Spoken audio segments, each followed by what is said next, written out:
प्रधान जी को कहीं ना कहते हैं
ये आगे हमारे चचा जी माना जाना हुआ नाम छाया हाथ को कहीं ना क्या चाहती हूँ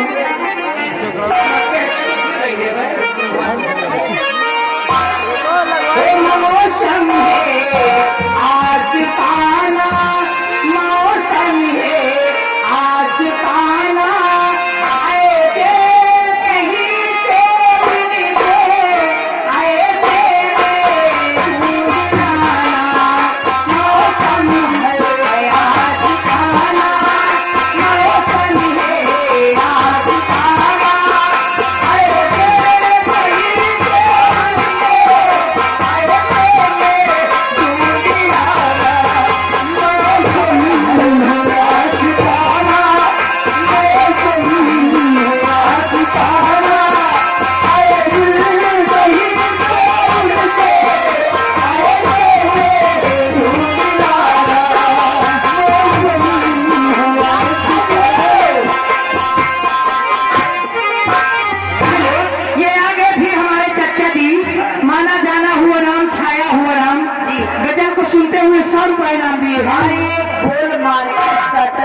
गोल मार्केट जिनकी तरफ से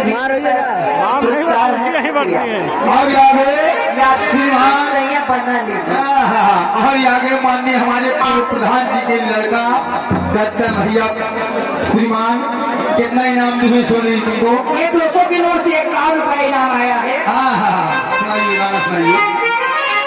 मौसम है आज खाना मौसम है आज खाना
रुपए का पुरस्कार गाने की फरमाइश हुई सबसे पहले हमारा गाने और इससे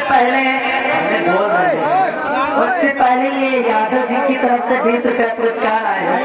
गाने की फरमाइश यादव जी को सैया बना रहती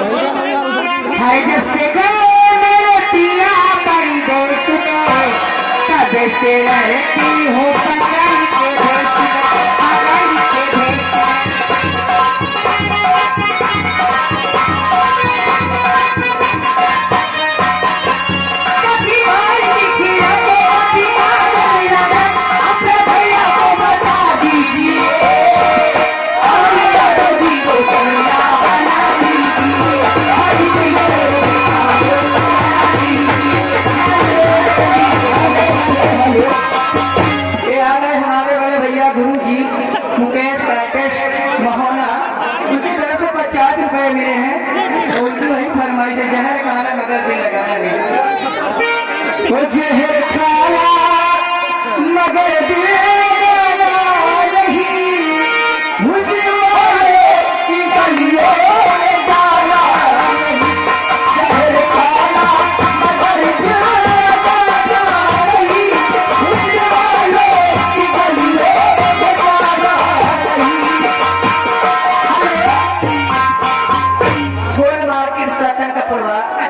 जिनकी तरफ से 20 रुपए पुरस्कार है और यादव जी की फरमाइश वही है बार बार लगातार यादव जी को सैया बना। हेलो, हाथों से हमारे चाहने वाले नंबरदार जी बैठे हुए हैं, मैं इनको कहीं ना क्या कहती हूँ नंबरदार जी और प्रधान जी को और आई हुई जनता को कमेटी वालों को कहीं ना क्या है कि जब से पिया जब से रहते हो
पुरस्कार गाना यही यादव जी को सैया बना लीजिए।